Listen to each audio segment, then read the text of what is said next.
आइए,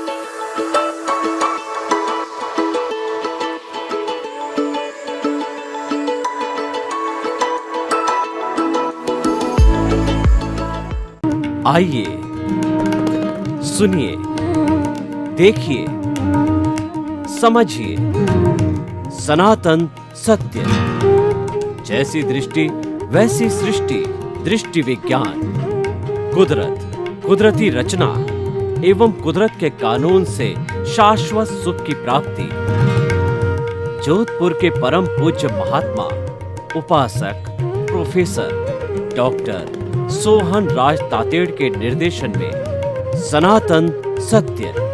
जैसी दृष्टि वैसी सृष्टि, दृष्टि विज्ञान।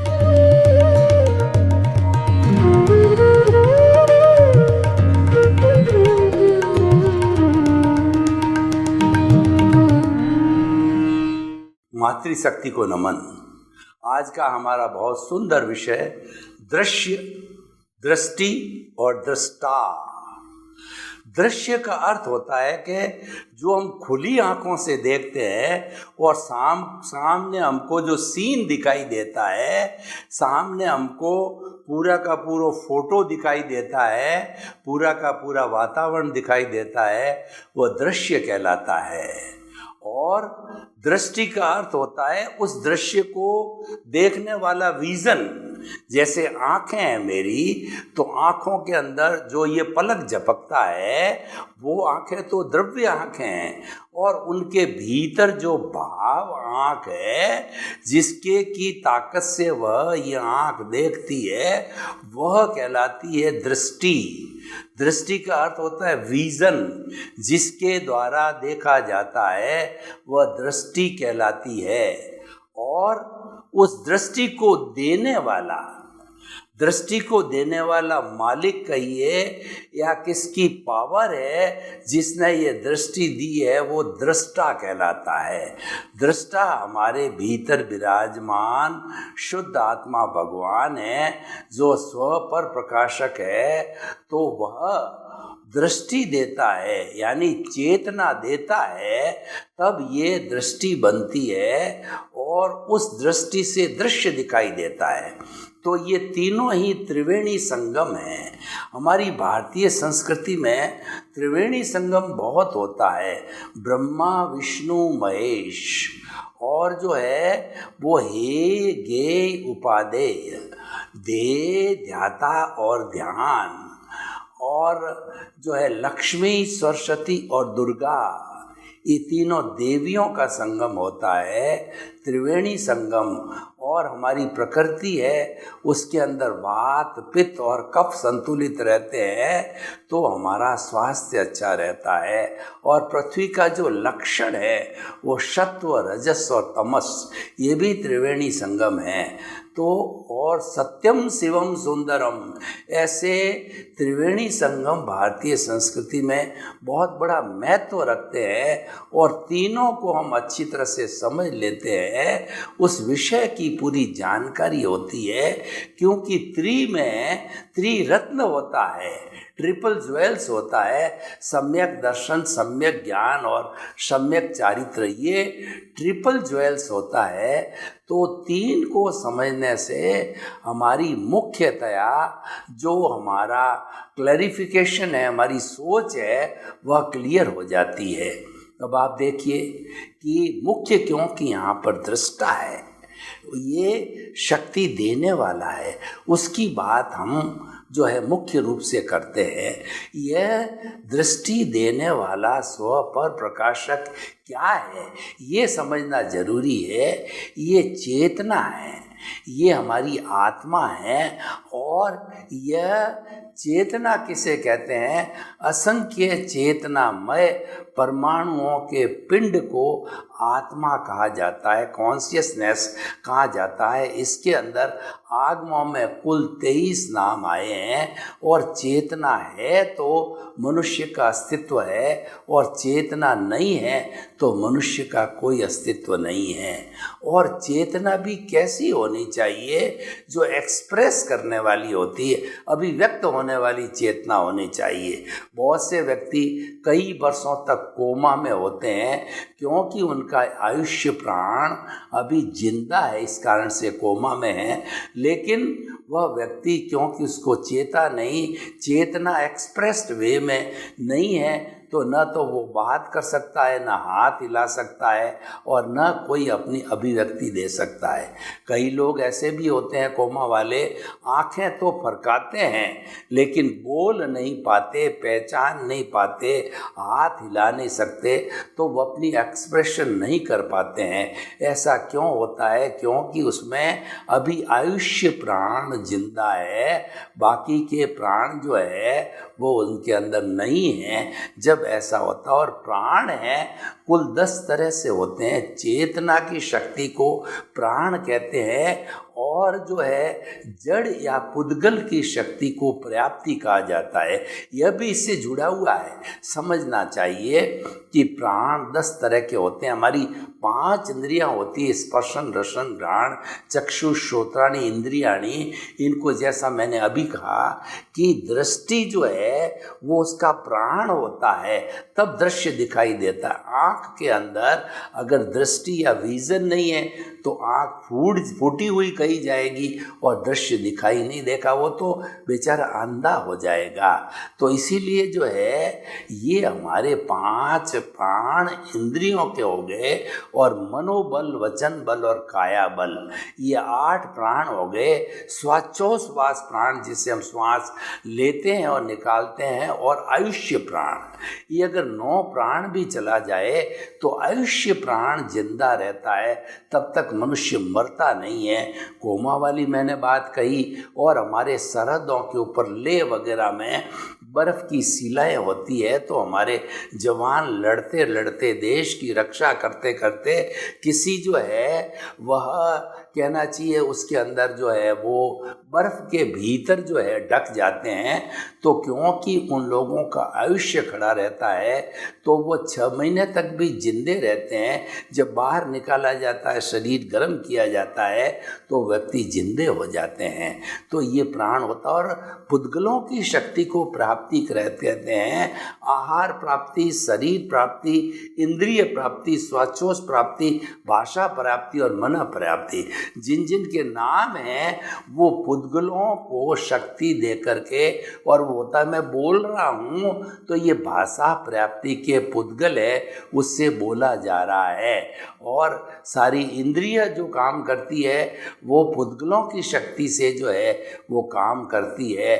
और तो इंद्रिय प्राप्ति और जो है आहार प्राप्ति, आहार का जो लेने का होता है वो पुद्गलों के रूपी जो आहार से लिया जाता है। इस तरीके से जो है ये पुद्गलों की शक्ति को प्राप्ति कहते हैं, और चेतना की शक्ति को प्राण कहते हैं। तो ये चेतना है, ये दृष्टा है, मुख्य इसका महत्व होता है और इसकी प्रेजेंस होती है।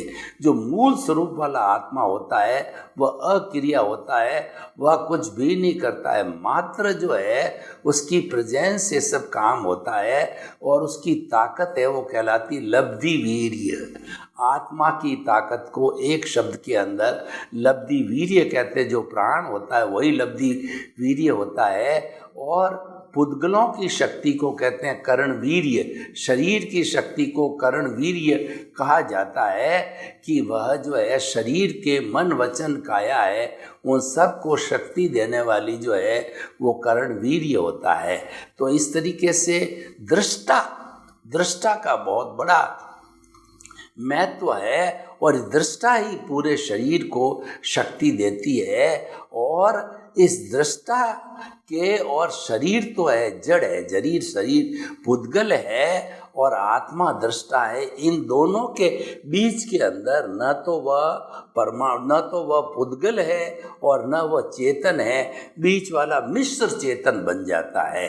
जितना हमारा अज्ञान है, जितना हमारा राग द्वेष है, वो सारा मिश्र चेतन होता है। इस मिश्र चेतन की वजह से यही सारा कार्य करता है। मिश्र चेतन की वजह से ये जड़ रूपी शरीर है वो चेतनवत काम करता है, हाथ हिलाता है, बोलता है और बात करता है, चीत करता है। ये सब दृष्टा की ताकत से काम होता है और दृष्टा निकल जाता है, हंसा उड़ जाता है, आत्मा निकल जाती है तो शरीर है ये प्योर जड़ और पुद्गल के रूप में रहता है और इसको जला दिया जाता है। इस सच्चाई को, इस सनातन सत्य को हमें जानना चाहिए। और जब ये सनातन सत्य किसी व्यक्ति को मिल जाता है और इसको समझने के लिए हमें कुदरती रचना और कुदरत के कानून का सहारा लेना पड़ता है। और जब समझ लिया जाता है तो शाश्वत सुख की नींव लग जाती है। इसका अर्थ क्या हुआ कि हम शाश्वत सुख के ऊपर अब धीरे धीरे प्रोग्रेस करते करते शाश्वत सुख को कुछ दिनों में प्राप्त कर लेते हैं। और जब शाश्वत सुख को इंसान प्राप्त कर लेता है तो उसको कुछ भी प्राप्त करना शेष नहीं होता है। शाश्वत सुख वह सुख है, उसके बाद में कोई दुख आता ही नहीं है। वो परमानेंट सुख है और वो अवस्था है, ब्लिस की अवस्था होती है, वो मुक्ति की अवस्था होती है, वो मोक्ष की अवस्था होती है, वो साल्वेशन इमांसिपेशन की अवस्था होती है। तो वो मनुष्य जीवन का जो मुख्य लक्ष्य होता है और वह मनुष्य ही प्राप्त कर सकता है, दूसरा प्राणी उसको प्राप्त भी नहीं कर सकता है। तो देखिए, दृश्य, दृष्टा और दृष्टि। तो दृष्टा जब है, दृष्टि देता है, तब वह काम होता है। दृष्टि दो तरह की होती है। एक तो बाह्य दृष्टि है, वो हमने आपको बताया कि वो आँख से देखने की दृष्टि हो गई है। और एक भीतर की दृष्टि होता है, वो दृष्टि विज्ञान कहलाता है। भीतर की दृष्टि को कुंडलिनी जागरण कहते हैं, भीतर की दृष्टि को हम प्रज्ञा कहते हैं। वो जागृत होना जरूरी है, तभी हम मुक्ति को प्राप्त कर सकते हैं। दृष्टि की बात चली तो मैं आपको बताना चाहता हूँ कि एक बेचारा जन्मांध व्यक्ति था। तो वो जन्मांध व्यक्ति ईसा मसीह के सामने आकर के गिड़गिड़ाया कि मैं जन्मांध हूँ और मैंने दुनिया नहीं देखी है, कृपया आप मेरे को आँखें दे। जीसस क्राइस्ट बहुत दयालु थे, तो उसके गिड़गिड़ाने से उनको दया आ गई और उन्होंने जो तथास्तु कहा, उनको दोनों आँखें मिल गई और वह इस जो है सुनहरी दुनिया को देखने लग गया। तो सुनहरी दुनिया में रूप भी होता है, तो उसने किसी रूपवान को देखा और उसके पीछे पड़ गया, यानी उसके मन के अंदर अनैतिक भावना आ गई। तब क्या कुछ लोगों ने, जो कि जब उसको दृष्टि दी जा रही थी तो वो उसको पहचानते थे, उन्होंने कहा कि यह जो है व्यक्ति अनैतिक कार्य कर रहा है। तो उन्होंने जीसस क्राइस्ट को जाकर के कहा कि आपने जिसको दृष्टि दी है उसको सामने लाके खड़ा करके कहा ये तो अनैतिक कार्य कर रहा है। तो जीसस क्राइस्ट को अपनी भूल का एहसास हुआ कि इसको मैंने बाहरी दृष्टि तो दी है, भीतर की दृष्टि नहीं दी है। भीतर की दृष्टि होती है, वो तीसरा नेत्र होता है, वो प्रज्ञा की दृष्टि होती है, वो समता की दृष्टि होती है। बाहर की दृष्टि, जैसे हमारे दो चरम आँखें हैं, तो एक आँख में हम राग से देखते हैं, दूसरी आँख के अंदर हम द्वेष से देखते हैं। तो ये राग द्वेष की जो दो आँखें होती है और यही हमें घुमाती है, यही कर्म बंधन करने वाली होती है और यही अज्ञान कहलाता है। और जब तक रहती है हम शाश्वत सुख को प्राप्त नहीं कर सकते हैं। तो शाश्वत सुख को प्राप्त करने के लिए तीसरा नेत्र खोलना जरूरी होता है। थर्ड आई की बहुत चर्चा होती है विश्व के अंदर। थर्ड आई जो होती है वो हमारा राग द्वेष से ऊपर उठ करके समता की अवस्था होती है। तो वह जब खुल जाती है तो हमारा काम बन जाता है। अब वह कैसे खुलती है ये हमारा दृष्टि विज्ञान से जुड़ा हुआ विषय है कि दृष्टि विज्ञान कैसे प्राप्त किया जाता है। और जब तक दृष्टि विज्ञान प्राप्त नहीं कर किया जाता है तब तक मोक्ष की नींव नहीं लगती है, तब तक हमको सम्यक दर्शन प्राप्त नहीं होता है और हमारा काम नहीं बनता है। तो सम्यक दृष्टि को प्राप्त करने के लिए हमें गुरु को ढूंढना होता है, क्योंकि गुरु बिना जो है वो ज्ञान नहीं होता है। तो गुरु के लिए कहा गया है कि गुरु गोविंद दोनों खड़े और काके लागू पाए, बलिहारी गुरु आपने और गोविंद दियो बताए। यानी कि गुरु भी खड़े हैं और ईश्वर भी खड़ा है, तो पहले मैं गुरु के पांव लगूंगा, क्योंकि गुरु है उन्होंने ज्ञान दे करके और मुझे जो है ईश्वर के दर्शन कराए हैं। तो पहले गुरु के दर्शन किए जाते हैं, फिर ईश्वर के दर्शन किए जाते हैं। गुरु जो है वो दृष्टि देने वाला होता है, वो ज्ञान देने वाला होता है, गुरु ज्ञानी पुरुष होता है। और गुरु क्या करता है कि एक ज्ञान रूपी दीपक को हमारे भीतर जला देता है और वो ज्ञान रूपी दीपक जो है वो जलता रहता है और उस ज्ञान के अंदर हमारा अज्ञान रूपी अंधकार तिमिर है वह पूरा हट जाता है। तो वह ज्ञान की स्थिति आनी चाहिए, ये गुरु के द्वारा ही होता है। गुरु क्या करता है कि हमारा जो दर्शन मोहनीय है, अनंतानुबंधी कषाय है, उस कषाय को जो है वो भस्मीभूत कर देता है अपने ज्ञान से, अपने अतिशय से और अपनी साधना से। जब और उसके अंदर दोनों बातें होती है कि हमारे उपादान के अंदर पुण्योदय होता है तब गुरु मिलता है, इधर पुण्योदय हुआ उधर गुरु मिला और दोनों के मिलने से जो है ज्ञान की प्राप्ति हुई। ज्ञान की प्राप्ति होने से अनंतानुबंधी कषाय समाप्त हुआ और वह प्रज्ञा जागृत हो गई। जब हमारा अनंतानुबंधी कषाय समाप्त होता है तो हमारे जो है मूल आत्मा से एक भाव सत्ता बाहर निकलती है, जिसको कि हम प्रज्ञा कहते हैं, तीसरा नेत्र कहते हैं, थर्ड आई बोला जाता है। और वह प्रज्ञा मोक्ष की प्रतिनिधि होती है और वही जो है पूरे हमारे जीवन को, ज्ञानी व्यक्ति के जीवन को, मुमुक्षु के जीवन को, महात्मा के जीवन को वही संचालित करती है। और वह कदम कदम पर जो है वह निर्देश देती रहती, कहीं भटक जाता है। इसीलिए कहा जाता है किसी भी व्यक्ति को एक बार जीवन में सम्यक दर्शन मिल जाता है तो निश्चित तौर से कभी न कभी मोक्ष की ओर जाएगा। और जब इस लेवल पर हम बराबर रहते हैं तो ज्ञानी पुरुष सद्गुरु जो है हमारी कितनी भारी मदद करते हैं कि 3 उपक्रम हमको एक साथ में देते हैं। हमारे अज्ञान का भस्मीभूत करके नए कर्मों का बंधन न हो तो हमको सुरक्षा कवच देते हैं, हमको 5 आज्ञा देते हैं और वो हमारा सुरक्षा कवच है, वो मुक्ति में ले जाने वाला है। 5 आज्ञाई मोक्ष अगर आप निरंतर पालन करोगे तो निश्चित तौर से मुक्ति को जा सकते हो। और 3 बड़े बड़े जो उपक्रम हमको दिए जाते हैं उस उपक्रम के अंदर पहला है प्रीतिथि। ये जो हमको आत्म पद पर बिठा करके और हमारा गुरु या हमारा ज्ञानी पुरुष हमारे भीतर ये 100% आत्मविश्वास जागृत कर देता है कि तुम तो है जो है मूल स्वरूप में शुद्ध आत्मा, वो तुम्हारे को पाना है, तुम्हारे को अंतर आत्मा हमने बनाया है।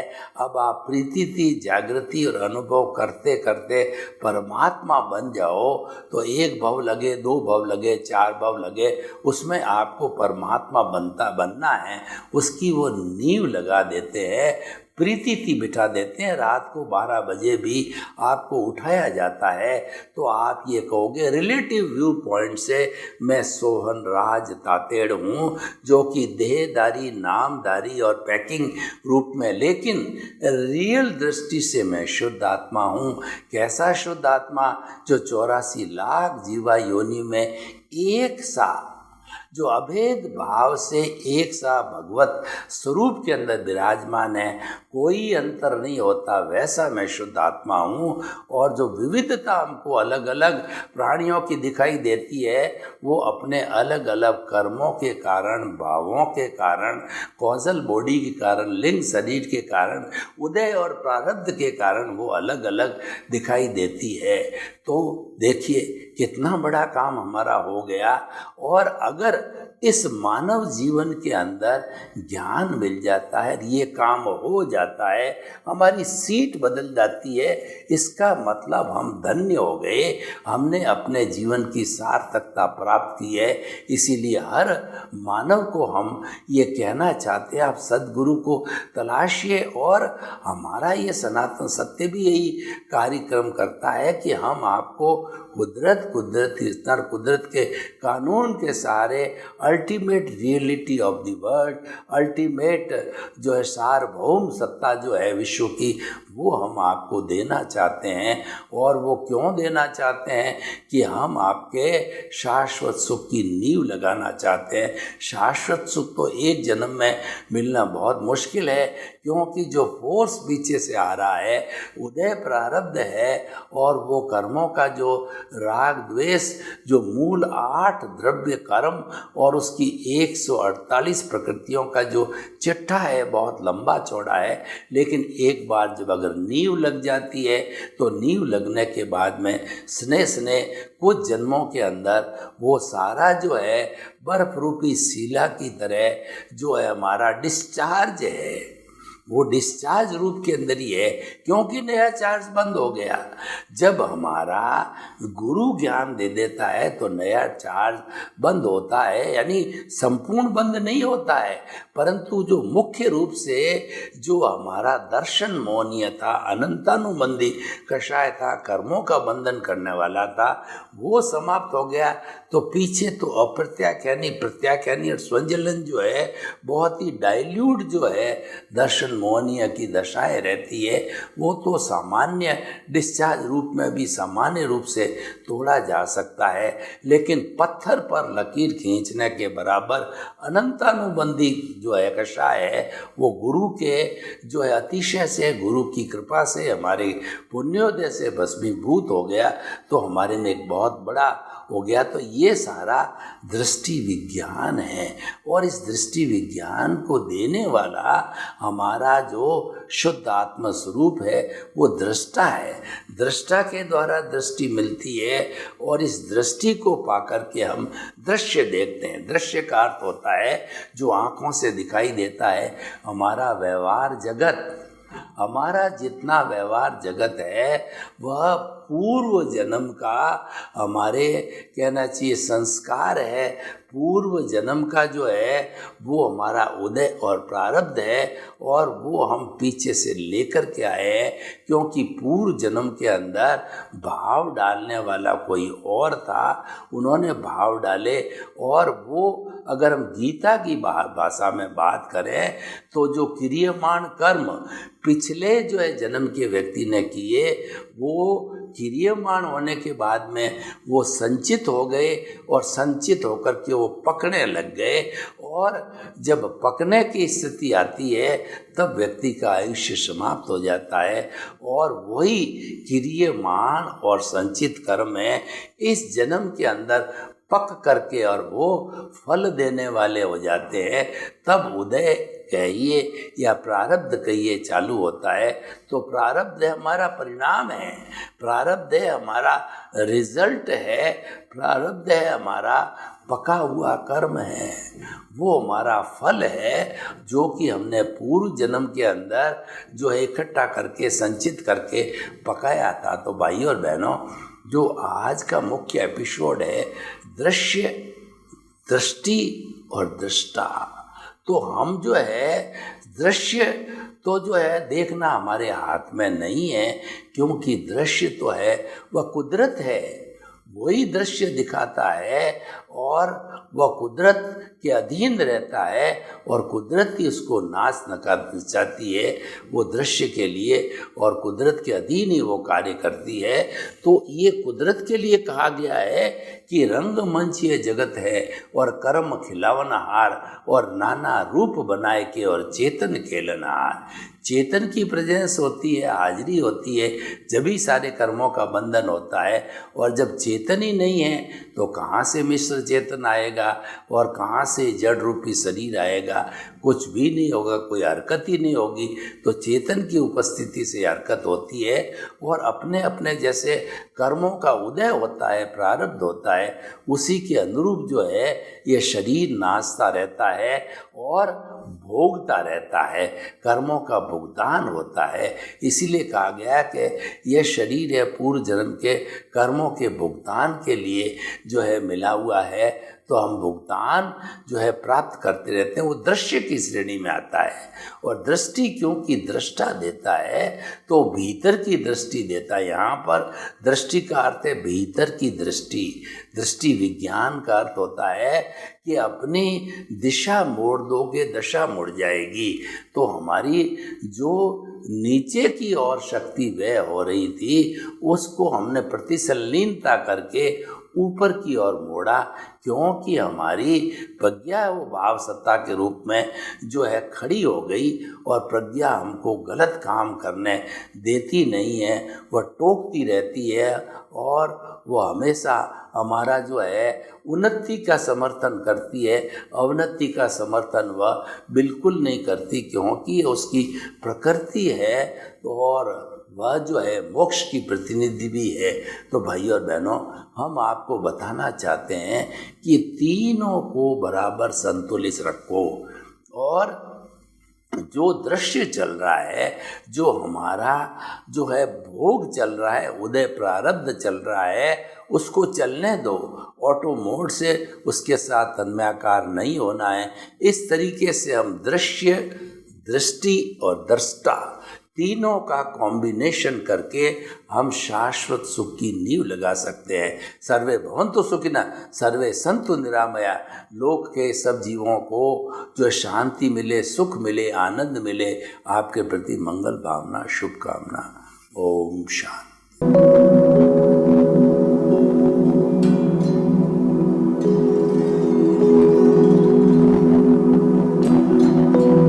एक ऐसा अंतर्राष्ट्रीय ख्याति प्राप्त मानव जो गुरु प्रेरणा से पिछले 20 वर्षों से वानप्रस्थ जीवन जीते हुए 24 घंटे मानवता की सेवा में संलग्न है।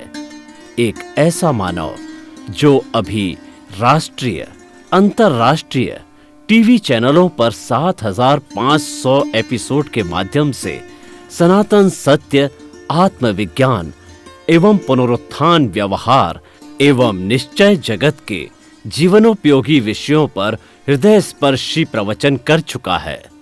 उस मानव का नाम है महात्मा उपासक प्रोफेसर डॉक्टर सोहन राज तातेड़।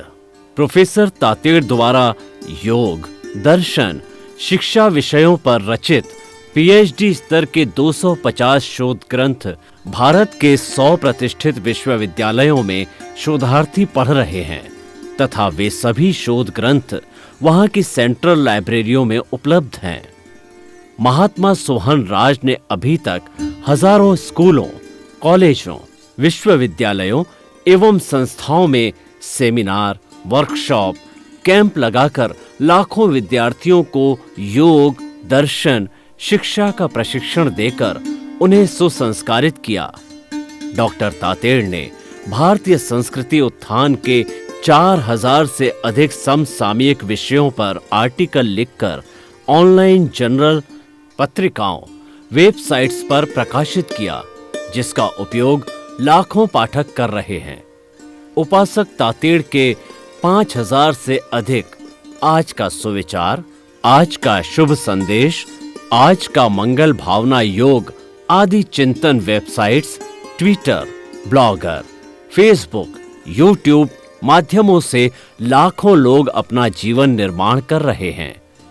मानवता के मसीहा ऐसे महामानव महात्मा सोहन राज तातेड़ के प्रोफाइल को अभी तक विश्व के 20 लाख दर्शक YouTube पर, 12 लाख गूगल पर एवं लाखों दर्शक फेसबुक, ब्लॉगर, ट्विटर और इंस्टाग्राम पर देख चुके हैं।